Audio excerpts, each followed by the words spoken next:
Yes, everybody, hello and good evening. Welcome back to Forever United TV. The dust has settled on that nightmare last night against Grimsby in the Carabao Cup. Everyone's had their say, and now we're dealing with the aftermath. Reports coming out this afternoon about Ruben Amorim holding talks with the Manchester United hierarchy after the game against Burnley this weekend. We will see if anything does come from that. I'm telling you right now, Ruben will probably win that game, and everything will be quietened down, I think, as well. There are several different reports from all of the journalists that were at Manchester United's game yesterday as well, namely from the Daily Mirror, the Times, the MEN. There's a few of them in there that have all been having their say on what they have been told by Manchester United regarding Ruben Amorim. We're going to get into all of that, what's going to come of their meetings. Manchester United looking like completing 3 sales out of the football club as well. Big updates on Rasmus Hojlund, Garnacho and Anthony this afternoon as well. Tyrell Malacia on top of that, a story about him and Jadon Sancho, actually, of 5 of the players that we're looking to move out, including all of the bomb squad updates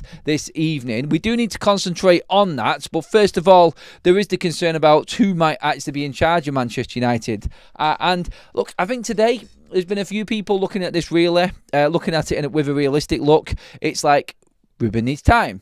Ruben obviously hasn't had the same amount of time as other managers, but Ruben's record is 20 times as bad, near enough, as the other managers. So that's probably why all of this talk is actually going on about Ruben actually losing his job or walking, as some people have said.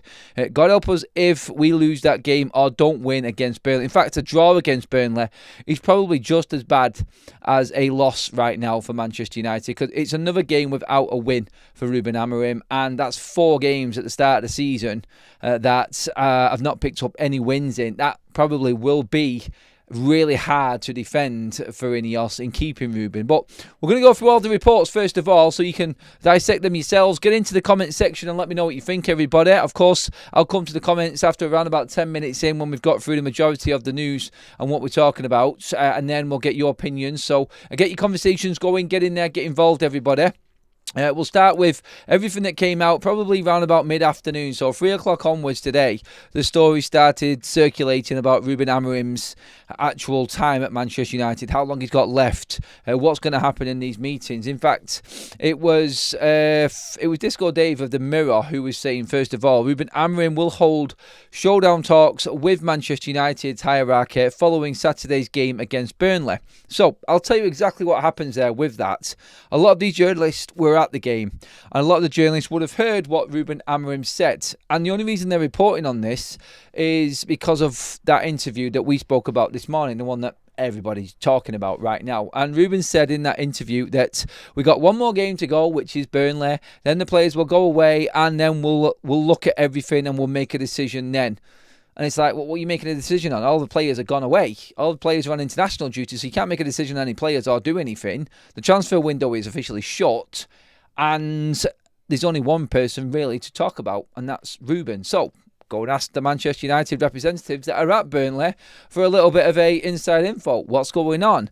There is probably a scheduled meeting, as usual, the monthly meeting at the start of every month. Remember this one? We were talking about this when Erik ten Hag was fired as well. It's going to happen at every single international break. So there is a board level meeting of all of Manchester United's directors every single month. That's Sir Jim Radcliffe's moves around Europe and across the globe by the sounds of it. And that is happening again. So that's what's going to be going on international break. It's not that it's not happening. It's not that it's made up. It's not that all of a sudden, though, as well, Ruben Amorim's had a bad start to the season and there's crunch talks about Ruben's career. Of course, he's going to be talked about because he's an employee of the football club that is failing right now. And he is. He is. Results are not good enough. He's the manager. He's in charge of the football and what happens on the pitch and this team. And at the moment, he is falling down. And that has to be discussed by Manchester United's hierarchy. They'd be stupid not to. They need to make a plan in case this doesn't get any better. Because like last night, Ruben Amorim, and I know a lot of the reports have said that there was an overreaction to Ruben Amorim's interview last night after the game. This is what's actually been said by the Mirror again here. Manchester United sources say there are no plans to jettison Ruben Amorim so early into the season, and believe emotion got the better of him in the immediate aftermath of the game against Grimsby. sometimes Manchester United staff talk a load of crap, honestly. I think they're just covering things up. But they're not. They're doing it to protect the club and the manager. They're not wrong in what they're doing, by the way, so make that. But they do spin it a little bit just to actually put it out there into the media. They're never going to get anything. Tell me the last time that one of the journalists in and around Manchester United reporting on them actually got a transfer story right. They don't, do they?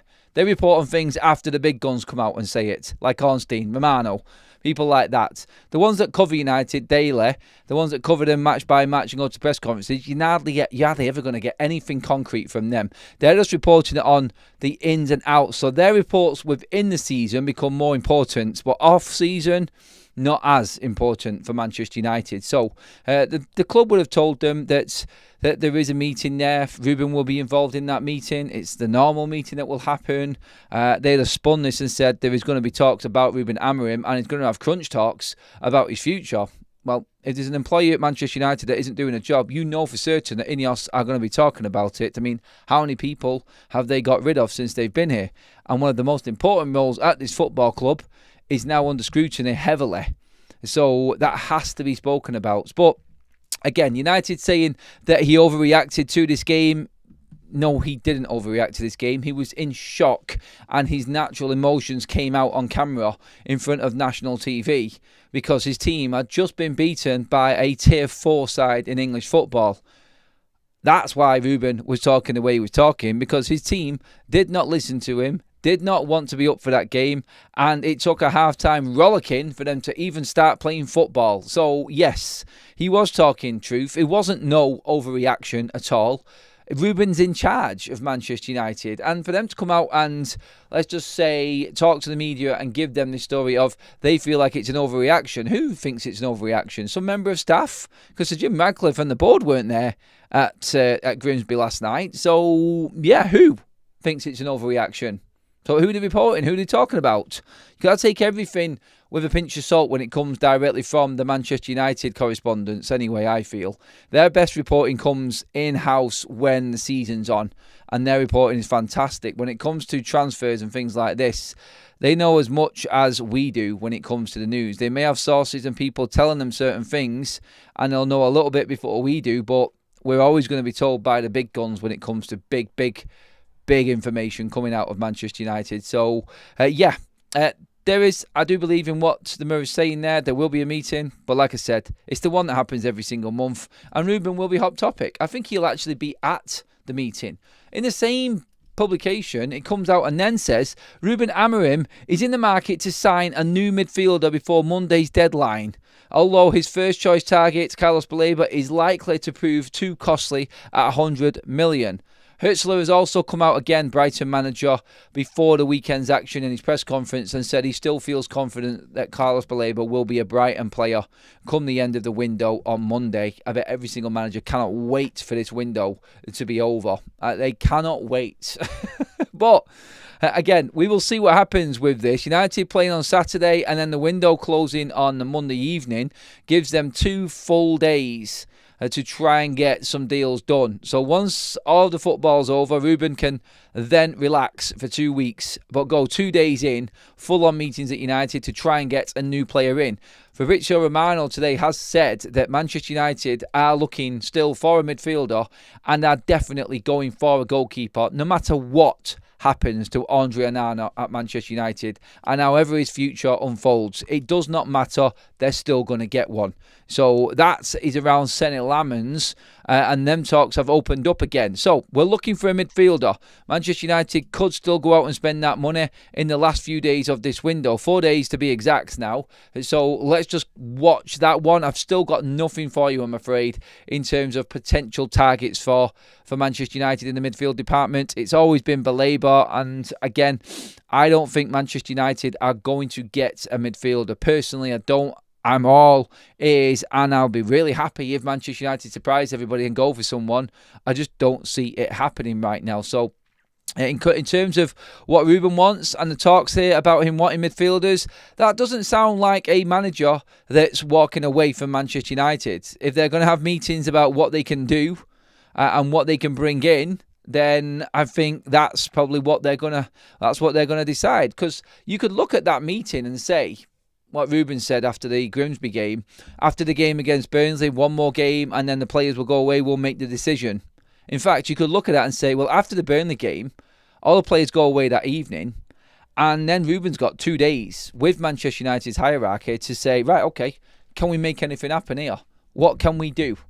I want this player in, I want that player out. What can we do right now? Hold back the players that are obviously going to be involved in deadline day. And I think that will be a telling factor. Who actually flies away?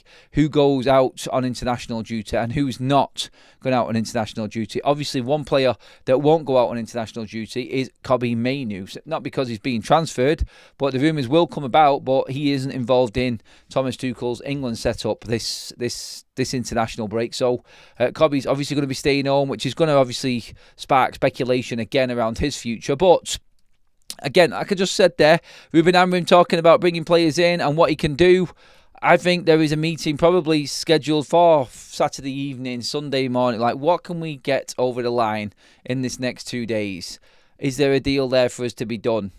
And that's probably what's going to be decided this weekend after Burnley. So, yeah, I do feel like we're in a position now where Manchester United are going to try and stem the flow of pure negativity around United. Well, Ruben's going to try anyway with his team by beating Burnley. If they do, everything calms, and then you can move forward and try and get these deals done on the last days of the window. And that, I think, is genuinely what's going to happen. I don't see Ruben being sacked. I think there is full trust in the hierarchy. In fact, Paul Hurst of The Times has come out and said Ruben Amorim still has the backing of Sir Jim Ratcliffe and the Manchester United board. Ratcliffe is prepared to give Amorim time to turn things around at Manchester United. This was said before. Ruben Amorim still has that backing, and I've seen a story from Simon Stone as well, which came out earlier on. I'm just going to read that one now, actually, because sources say it was always felt the journey being taken under Ruben Amorim would be a long one, and that the club want to avoid making short-term decisions based around a couple of poor results. A couple of poor results. It's not been. The one thing that they cannot ignore is the fact that this fan base right now has just witnessed the worst ever Premier League season, and he's on the verge of their worst ever start to a Premier League season again. So, yeah, you cannot just cover it up by saying a couple of bad results. Again, that will be leaked from the Manchester United. That would have been given to the media, and they'd have run with that, saying a couple of bad results.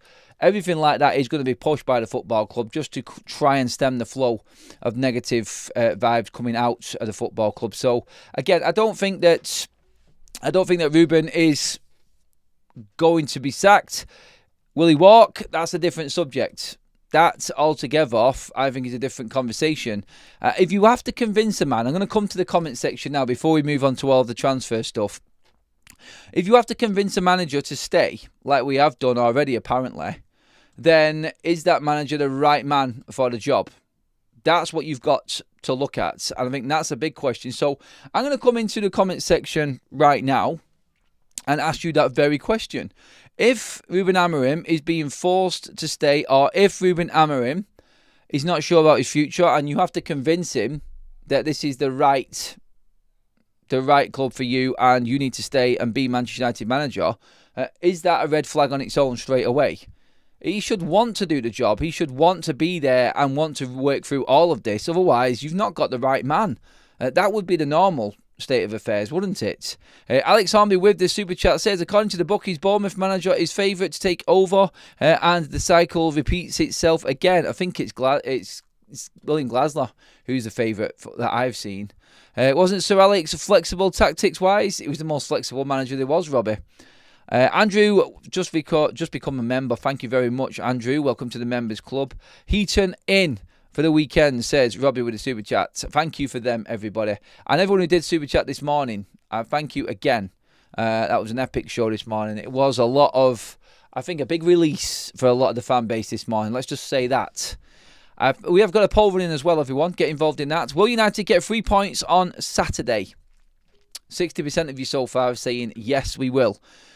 I hope you're right. I hope you're right. I really do hope that you're right. If Ruben Amorim is offering to leave, then it means that he himself feels he is not up to the job, says Babs. And he needs to walk. And he also needs to not stand in his way.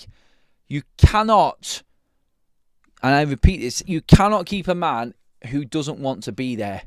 It goes for a player. More importantly, it goes for a manager because he's in charge of all of these players. But again, I just don't see that happening. This is Ruben Amorim, like I said this morning, who has convinced all of these signings of the project that's in play here at the football club. The Seskos, the Cunhas, the Mbumos, all of these players were brought in and were, let's just say, hypnotised by Ruben Amorim's vision of what the plan was. That's why they came. Every single one of them who spoke to Ruben Amorim said the same thing.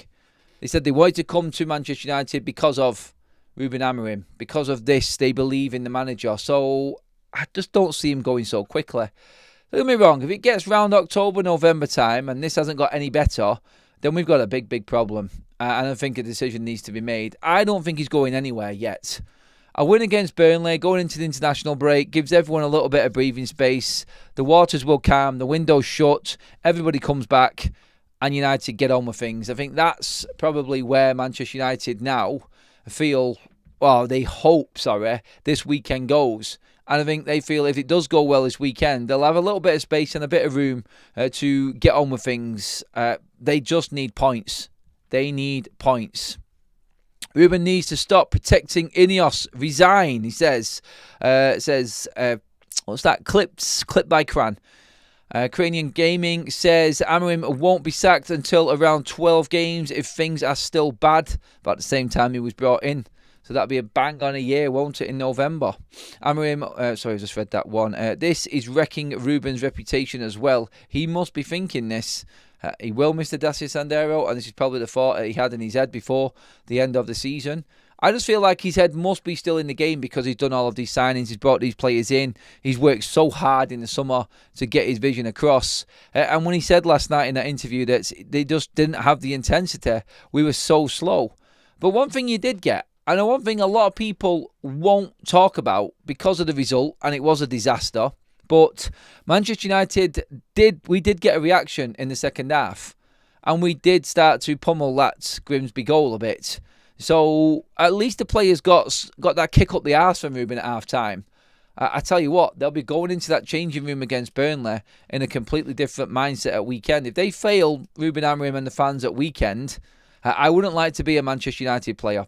That would be, I feel, the most awkward walk out of Old Trafford ever. Because if you haven't been to Old Trafford before, the crowd surround the walkway to where the players park or where the coaches are, and there's no escaping it. There's no escaping the verbals. There's no escaping any of the crowd. Everyone can see you. It's dead big. It's dead open. There's no way of escaping and getting around it. It's not like you can get the David De Gea medical days when they put a towel up and then they still walk past the end of the towel and people got pictures of it. you know. But yeah, there's no way of hiding coming out of Old Trafford. You get spotted, you get pelters. Rashford's had it before, Garnacho's had it before. It's been an awkward moment for quite a few players coming out of Old Trafford if they don't get the result at weekend. God help them is all I'm going to say. My word. Bruno is a 10. Why buy 2 10s and play Bruno as an 8? Why not just buy 1 10 and buy 1 8 or a 6 instead? Now we have 5 10s. It's madness. I think I've been saying that, Jana, for the last 3-4 weeks now. Well, the window was open, still hoping that we would bring somebody else in midfield. Ruben wants a midfielder. He also wants a goalkeeper. The interesting thing that I just said and mentioned a moment ago was Fabrizio Romano's tweet from today. Manchester United have reopened negotiations with Sen Lammens. He is not agreeing to personal terms yet.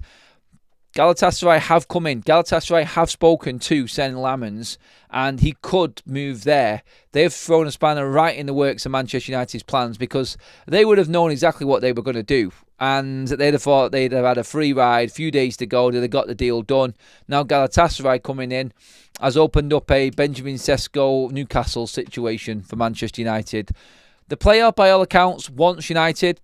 He is 100% on Manchester United, but Galatasaray have another bid on... Royal Antwerp have another bid on the table through Galatasaray now. So it's definitely opened up a bit of an issue for Manchester United with them coming in. And they have opened up personal terms and talks as well with Saint Lamens. So United have got a bit more work to do with that one. But again, he wants the midfielder. He wants a goalkeeper. Andre Onana, I don't feel, will ever play again for Manchester United. I really don't think that he stands a chance now. I think his time is over. I think the decisions that Ruben's talking about could be, find yourself a loan move, Andre. You're not going to be playing this season. There's no way. After last night, he pretty much completely nailed his coffin shut when it comes to Manchester United, I feel. He is done at this football club. I would be absolutely amazed now if he ever plays for United again. One, because this weekend he's got no chance after that performance. If Ruben puts him in against Burnley, he is the bravest manager on the planet, because he would lose faith. He would lose all the faith in the fan base if he did that at weekend. He cannot put Onana in goal after that absolute shit show against Grimsby last night. Never in a million years that's going to happen. So he's not going to play against Burnley. Then it's international break. But of course, when international break starts, the transfer window closes. And by all accounts, United are going to get a goalkeeper in. And that is going to be as a number one now. United are getting another goalkeeper in. He is going to go straight in. Bayindir and Onana, whichever one goes, one of them will. But they won't be Man United's number one goalkeeper. We've now got one game a week. That's it. All the way through until December.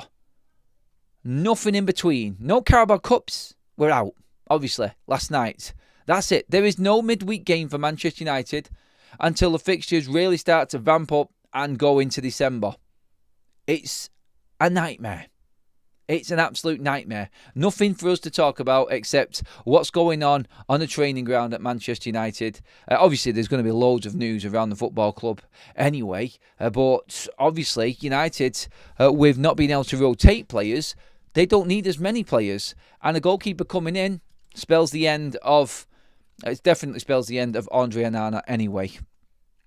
Right, let's get into some of the other transfer news as well. Okay, so what we've got right now is breaking news. Finally, is this now the nail in... Oh, no, not a nail in the coffin, sorry, it's the wrong choice of words. Is this now the here we go around the corner for Mr Rasmus Hojlund? This, I think, now... it looks like, I'm going to read it out right now, is Manchester United and Napoli have reached a verbal agreement for Rasmus Hojlund, loan with obligation to buy for a total of €45 million. Rasmus Hojlund is on his way to Napoli. Damasio has broke this. This has just come out. Just reading into it. It's been translated from his own website as well here now. Verbal agreement in place between United and Napoli. Rasmus Hojlund, loan with obligation. Obligation is there at the forefront of it. He is going permanently. I cannot see Manchester United balls in this loan and obligation up like they did Jadon Sancho's. But finally, and this has come from Sky Sports as well now, Rasmus Hojlund has agreed personal terms. United and Napoli, verbal agreement in place. Now all we're waiting for is that go-ahead, the green light for Rasmus to travel.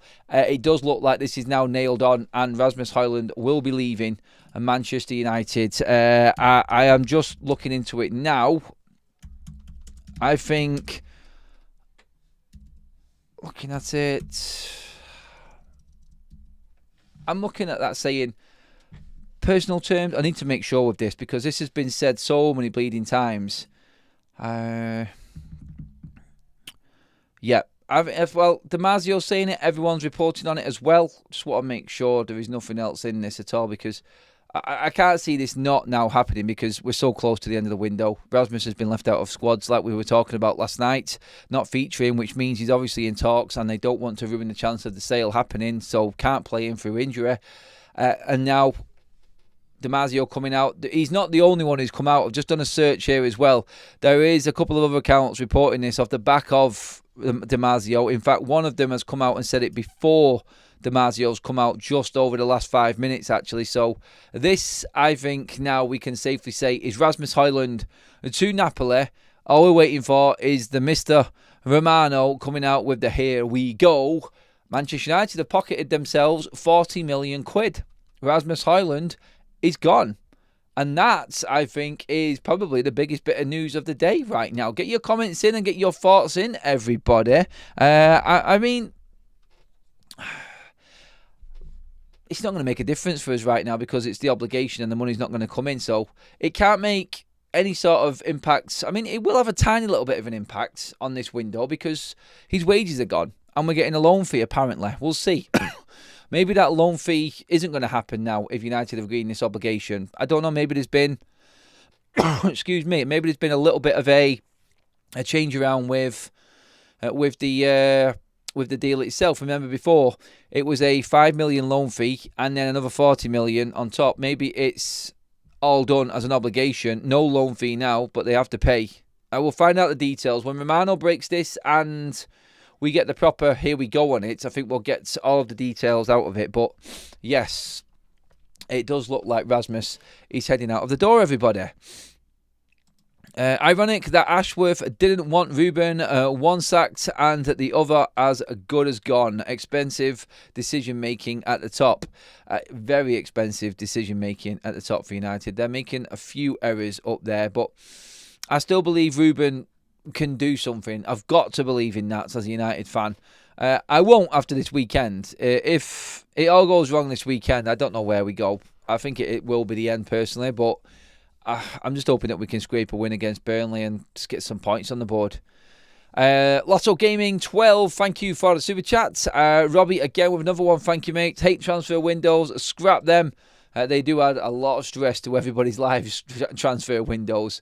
I have been run off my feet for 3 months straight doing this. Yeah, it is hard work, but I love it. And I love bringing the news to everybody and talking about it. So let's get into the comment section, actually, on Rasmus Hojlund. Happy to see him go. It looks like it's finally happening, everyone. I give him a grave for having to use Rasmus, but nah, the tactics are dead. Good luck, Rasmus. Hope you smash it in Naples, says Les. It's not a loan. It is a loan. It's a loan with obligation, and we'll get the fee at the end of the season. Has he been sold or just loaned? Like I just said, Christopher, loan with obligation. I did just read it out then. The obligation kicks in at the end of the season. 40 million quid next summer for United, like it should have been for Jadon Sancho, but they got out of it because there was a loophole. And Chelsea exploited it, unfortunately, for us. Rasmus, another victim of player power. Rasmus loved Manchester United and fought hard, and they could not accept that and refused to send him passes all season. Probably because they didn't think he was good enough. But that then comes down to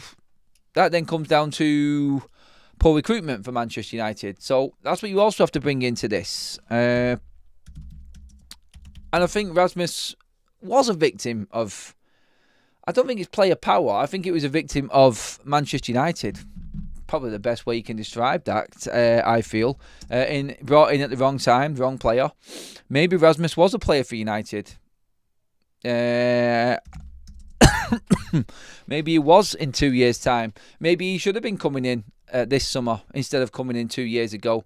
2 more years in Italy, he might have developed into a better player. And that, I think, is probably the real story in this transfer. The fact that he hasn't had a chance like other players. Like, he has been made the scapegoat because of his poor performances when other players were performing just as bad as him in that Manchester United side. So, yeah. Rasmus was trash. Bye-bye, says Wessels. I'd give him... Oh, sorry, I've read that one out already. A stupid decision for me, as he would score in our side alongside Sesko. Once we get a keeper and a midfielder sorted out, I think this is a silly decision, but good luck to the lad. It's definitely splitting opinion on it. But, yeah. By the way, everybody, you all did ask me, and I did talk about this a little bit last night. We have got, by the way, first of all, back-to-back shows. We're going live with some big news that could impact Manchester United at Chelsea and Newcastle on Football Talks right after this show. So please do stick around with us. We're going to do a double show tonight. I'll grab myself a drink in a minute. So that's happening. Also, last night I did touch on it quickly. Our own fantasy football. Everyone's been asking me about fantasy football league. I've created my own.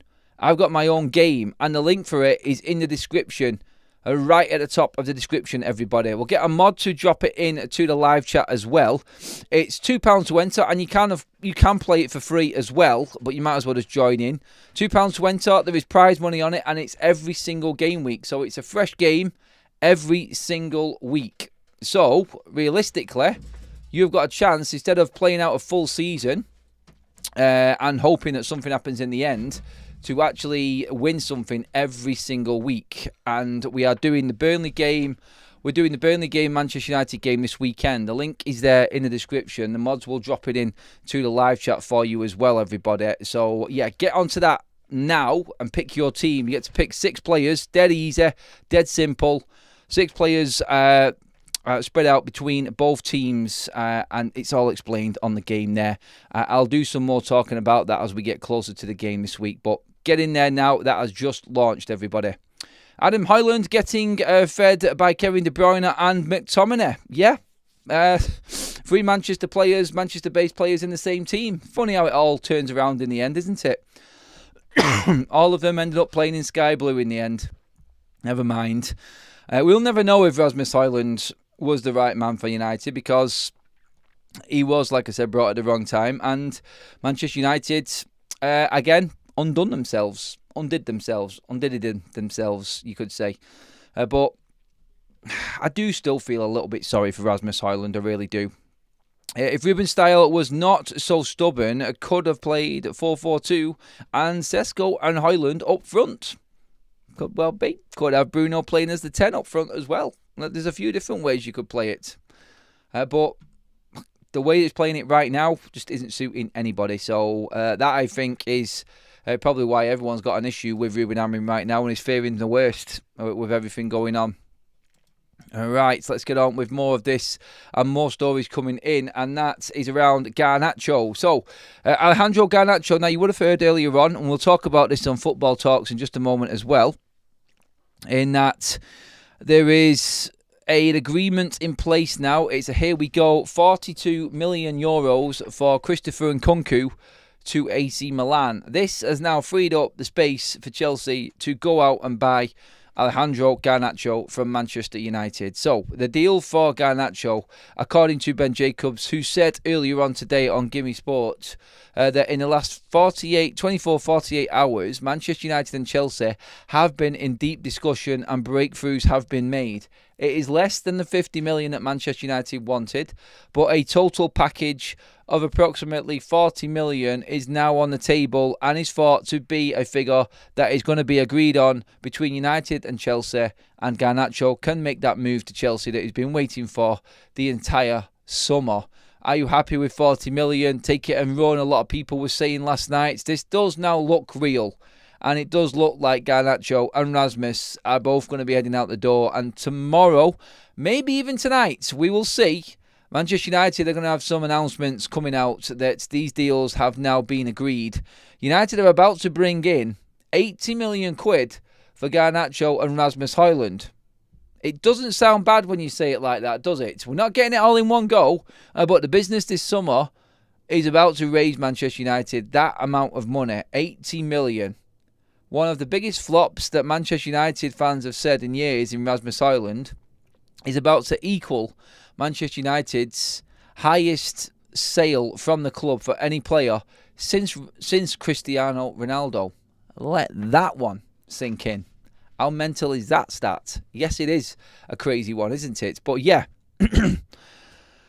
just to go through the details of these yet again. Garnacho will be full sale. So money in, transfer done.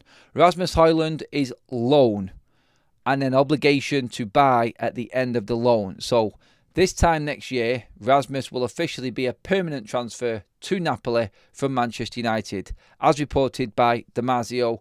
And Romano has been reported on this. We're just waiting for him to come out and give us the here we go on Rasmus at this point now. But rest assured, Rasmus is going to be playing in Sky Blue next season, alongside, like the chat just said, Kevin De Bruyne and Scott McTominay. And Garnacho is going to be playing in the Royal Blue of Chelsea. These deals are now getting very, very close to completion. We've been talking about them for bleeding weeks. I'm just glad that we have now got a little bit more clarity and definites within these two deals, because it gives us that option. And what we talked about at the start of the show, and Ruben having these meetings with the bosses at Manchester United, the hierarchy, about what happens next, all of a sudden you've got room. You've got room, financial room and space in the squad to go, we can go and buy a player. And it's going to be very, very interesting to see if Manchester United end up getting Rasmus gone and Garnacho gone. And we're hearing also, and this is coming from Spanish reports today as well, and Mike McGrath again, that Antony now is very, very close to agreeing. And actually, the Mirror have also reported this. Disco Dave the Mirror, who was at the game last night, said that a permanent deal for Antony is now very close to completion. So lots of noises around the permanent deals going on. I think Antony will be another loan with obligation.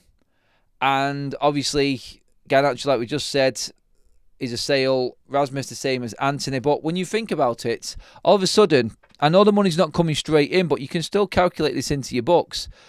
You could have, let's just say 30 million for Antony. Then you've got the 80 million for Garnacho and Rasmus Hojlund.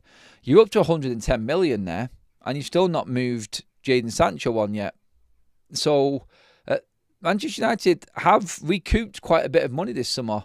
You add the 21 million to that we've already made from the penalty for Sancho, and then the sell-ons for Oyedele, Carreras to Real Madrid from Benfica, of course, and Anthony Elanga. You add that money in there, and without selling Sancho, you're up around near the £130 million mark. And all of a sudden, with sales, Manchester United, you're looking at paying for both Mbeumo and Benjamin Sesko with all of this money coming in. I know it's not there straight away, and you can't just say that we've just bought them players with the money that we've made from them players like that. It doesn't work like that. It's not as straightforward. But still, they can calculate this into their annual figures and their PSR year. Manchester United are actually breaking even right now if we don't buy anybody else. And that's what I think people are going to talk about eventually. It's like, oh, this is Ineos skimping and scraping again. Just skirting around the edges and not really diving deep into their pockets. No investment at all. What's going on? This is how businesses are run, and this is how Ineos run their businesses. So maybe this was the plan all along. Get the money in right at the end of the window. They knew the players were going to go. They just had to hold out for as long as they possibly could to get the best deal for each one of these players. But when you look at 80 million for Rasmus and Garnacho, and then Antony on top of that, with what we've already got, quite substantial. And a lot of fans would then say, well, that's enough money to go out and bid for Carlos Baleba. Now, like I said, Hertzler has come out in his press conference today and said that he's still confident Baleba will be a Brighton player on Monday after the window shuts. But you just don't know. The meeting with Ruben Amorim could be to discuss who we're going for. And that, actually, could be a very interesting weekend for Manchester United fans. So hold on to your hats. I've got a big weekend planned content-wise. So let's check it out and let's see what happens. First of all, get the win against Burnley. And then, obviously, let's see, with this money that we've now got coming in, if we do, in fact, go out and invest it. Get the goalkeeper, get the midfielder. There's enough there for both now. And I think everybody's going to be watching. And everyone's going to be asking the question, if they don't do it, why not? And why have you got that money sat there when it could have been used to salvage your season and getting United back into Europe? And the fans will be baying for blood. If the results don't get better, the fans will be after Ineos and the Glazers again at some point in this season. In fact, I'd be surprised if coming back, the Chelsea game from international break hasn't got some form of protest all over it if results don't actually start picking up. But look, all we can do is play the games in front of us now, and there isn't many games anymore, so the opportunities to protest have actually gone down as well because we're not in any competitions apart from the Premier League and the FA Cup. So yeah, this is what's happening. On the Jadon Sancho situation, apparently Sancho is now rethinking his decision to turn down Roma. We will see. Roma are the only team that have come in anywhere near what Jadon Sancho wants wage-wise. And all of a sudden, he's realised he's got nowhere to go. his bomb squad friends that he's taking selfies with are all disappearing. They're all wandering off to go and play football. Well, he's sat there on his Todner doing absolutely nothing but thinking about who he's going to play online against on his PlayStation that evening. That's your life right now, Jaden. Go and take the payment, go and take that wage, and go and play football. You absolute cretin. That, as you all know, is how I feel about Jadon Sancho. Do one, mate. Just go and play somewhere else. You're not wanted here anymore. Sling your hook. That's what I say about Jadon Sancho. Simple as. Just double checking all of the news while we're here, everybody. Matter of short time, and Rasmus Hojlund will become a new Napoli player. We've been waiting for the Rasmus Hojlund, the Romano update on this.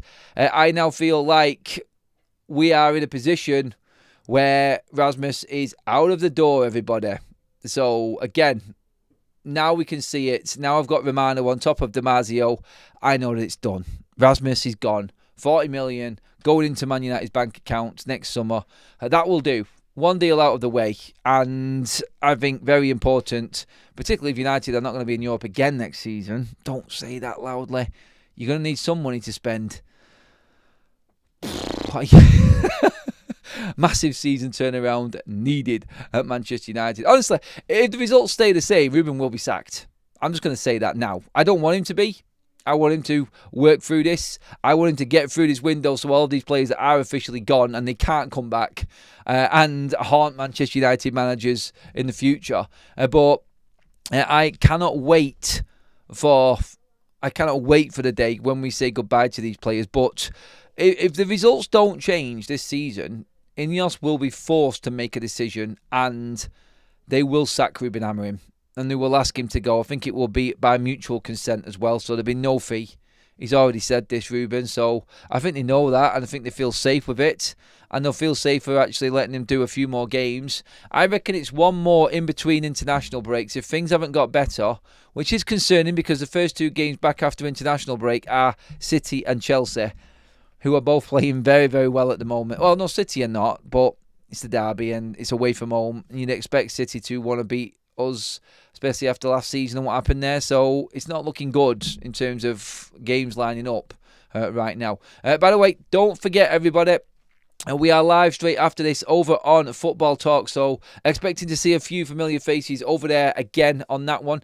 And also, everybody, do not miss out. I'm going to talk about this more tomorrow, leading up to the Burnley game. But I have set up my own fantasy football league where it goes game by game. So we've got prizes every game.